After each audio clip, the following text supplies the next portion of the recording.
So I'm back on my team with another gameplay. A gameplay in which I was honestly terrible in the first half, but turned it around a little bit in the second half. You'll see. Pretty exciting gameplay, but I'm here to talk more about 2K15 and this time specifically about the My Team game mode. And as probably anyone who follows 2K or is excited for the game or knows anything about it, you've probably seen the trailer that was dropped today, the Yakum trailer, as Shaq would say. Made a lot of waves on Twitter and social media, and for good reason. The trailer was hot. I mean, it was a sizzle trailer, as they called it themselves. As I'm starting the game off with a nice little turnover and a block shot. No, an and one. Yeah, that's pretty much how the first half went. But anyways, a sizzle trailer. I was pretty impressed, but there's a lot of iffy things like the billion dunk animations, which I hoped are toned down in this game. One of my biggest problems with My Team is that it's an arcade style dunk fest. That's how you gotta play to win, it seems like. So I hope that's toned down. We couldn't see much of, if they were just uncontrollable animations, but I guess time will tell. The good news that came out of the trailer that lots of people are talking about is the elimination of the charge cheese. As we saw in the trailer, just a random clip, which was a little out of place it seemed, but Chris Paul kind of dribbling past Kyle Lowry, who was trying to take a charge. And that is good news because charge cheese is so unrealistic. Yeah, some guys take charges at midcourt, in the backcourt, but maybe once every 5 or 6 games, not 5 or 6 times in 5 or 6 possessions, So that's a good spot. As well, the 1-3-1 zone cheese, or 1-3-1 zone period, was said to have been removed from the game by Scott O'Gallagher, I believe, on Twitter. And here's a nice little clip from My Team. Shaquille O'Neal getting the ball knocked loose from AI. Okay, I don't have a problem with that. But how is that their ball? Or the other guy's ball? I don't understand. There's just some parts of this game that I don't understand. And Scottie Pippen played like a beast for me today. His defense is unreal. As I throw a little alley-oop cheese. Another thing I hope they remove from the game, or at least tone down, is the alley-oops. It's so easy if you're just struggling, you don't know what to do, just to throw up an alley-oop, and somebody, if you've got athletes, will go get it. But I took advantage of that in this game, that's for sure. Here's another one to Scotty. That was pretty nice, though, trailing. But anyways, I hope, speaking of the elimination of the... another Shaq clip. I use so many slow motion clips for Shaq because he does the stupidest things. Like, what was that? What was that? A reverse layup? That was the most stupid animation I've ever seen. I just said stupid like 3 times because I'm so upset. Because they disgraced Shaq in this game. They made some players so abusable, like Michael Jordan, Dominique Wilkins, the perimeter players, who were great in their day, but they made them abusable. Yet Shaq was probably one of the biggest cheat codes in NBA history in his prime, and I can't even do a layup with him, or catch the ball, or play defense. And speaking of defense, Steph Curry is a beast on defense, as you saw. He blocked LeBron, and then he blocked Michael. I just don't understand the logic sometimes. I just really hope that they do Shaq and they do other big men justice next year, because they're so hard to use in this game. Anyways, here starting off the second half, getting a tough finish with LeBron. And back to the My Team game mode. Next thing I'd like to see is kind of a 2-part issue. It's the longevity of the game. Because for me, as you can see, my lineup is stacked as I get a huge dunk with Dominique. But that's pretty much the only stacked part of my team. My collection is pretty weak compared to others because I do not participate in microtransactions. I don't really like them. And they made it so difficult to earn VC/My Team points this year that I've only opened, a minuscule amount of packs compared to some. Obviously, I got some great players, but it kind of ruins the longevity for me. I mean, there's so many people that love to run different lineups, like, oh, I want to run a Celtics or a Lakers or a Bulls lineup, but I just can't do that because I don't have those type of players, and I'm not going to go drop $40 just to buy, one player, one collection.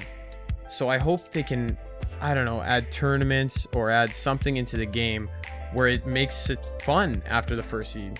Because to be honest, I beat the first seed, and after that, I really dropped the game for quite a while. I mean, I picked up My Team again just for the sake of making a few YouTube videos. But in the long run, I think for people like me, people who aren't into the microtransactions, we need to get a system in where we can have something to do after we beat the seeds. And maybe that could be tournaments, maybe that could be something along that lines, but just to keep it competitive really for the length of the game, because it is an addicting game mode, especially if they would get it to be at a level where it's considered simulation gaming instead of just arcade. I'd love to have to win a game by playing tough man-to-man D on the sticks one-on-one, and have to score by running by running plays or running post-ups instead of just driving in and dunking. But in the same breath, I will admit that 2K has taken steps forward by eliminating the 1-3-1, eliminating the charge cheese, or so they say. Well, I guess we'll see.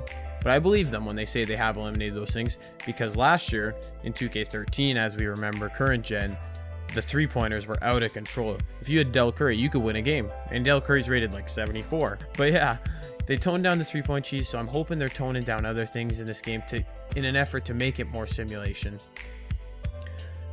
But in any event, I think the longevity is something they really need to look at, so guys will be playing it for much longer. Next up, I'd really love to see an easier way to get packs. I'm not saying to get players from packs, but so you don't just have to buy VC. I wish there was a way you could earn it, that made sense, instead of playing one game and earning a quarter of one pack when you probably need to buy 20 to 25 to complete a collection. But that's just me. I'm not into the microtransactions. I know a lot of people are, so I'm not gonna bad talk them, so to speak. But anyways, carrying on, I do believe 2K has an idea of what the community wants. I think a lot of the stuff I'm repeating, or I'm saying, is repetitive from what the community wants, which is a simulation game mode, and really just an accurate representation of basketball, not just a dunk fest. And this dude was killing me with Iggy. I think I've shown quite a few clips, but Iggy's a good player sometimes, so I mean, I'll live with it. And the other thing I'd really love, and this is something that isn't strictly to do with gameplay at all, but I'd like to see leaderboards. In an effort to make the game more competitive, I'd love to know, who's got the best record in the world with at least 25 games played, something like that. Or who made it through the first seed in the fewest amount of games, just to see where I stack up against guys. I think that would be awesome. Or even storing, points per game, points allowed per game, all those kind of team stats for each user, and see who's the best in the world at what. Because I could say, oh man, I'm a top 10 defender in the NBA 2K realms, and actually know that for sure, instead of just talking crap. But that of course would take much server dedication, which hopefully will be improved, but we don't know. 2K has always been missing the boat, it seems, on those. But yeah, leaderboards I'd love to see, even like individual player stats, so we could see who's the highest scorer in the world. I don't know, like with a player and with the user. I don't know, like, with a certain amount of minimum games. I'm just spitballing ideas, but I think that would be really interesting to see, to really get a gauge on who's the best in the world. Simple as that. So anyway, speaking of best in the world, I've got MJ on the court, I've got LeBron on the court, but Scottie Pippen coming up in the clutch, tying the game. That was terrible clock management, as I left him with a full shot clock. I was trying to go 2 for 1, and Scottie was open. I had to hit him. As I said, he played great this game. That's pretty much all I have to say right now. I think 2K is taking steps forward, and I really like the development pattern we're seeing, and I really hope 2K15 for the next gen is a smash hit, and I think it will be. Of course, he's going MJ in the clutch. I knew it, so I brought the double. MJ fades, but LeBron with the good D. Jumping into OT. Another tip-off loss by Bill. But I really felt like I had the momentum. I really feel like when I come from behind, or when I'm the one that forces the OT, man, I really like my chances going into OT. And he's trying the post-drive cheese. I'm having none of it. He's got it to Wilt, and Wilt's missing. Bill Russell played great for me, especially in this fourth. Some of the clips I've left in, as he starts the fast break up to Michael, up to LeBron. I'm surprised that dunk didn't get blocked, because the cockback dunks are so dangerous in this game. Anyways, I had a very good game with LeBron. I was a little surprised by that. But there's a terrible shot by Iggy, the first one of overtime, but as you can see, he lost his composure a bit.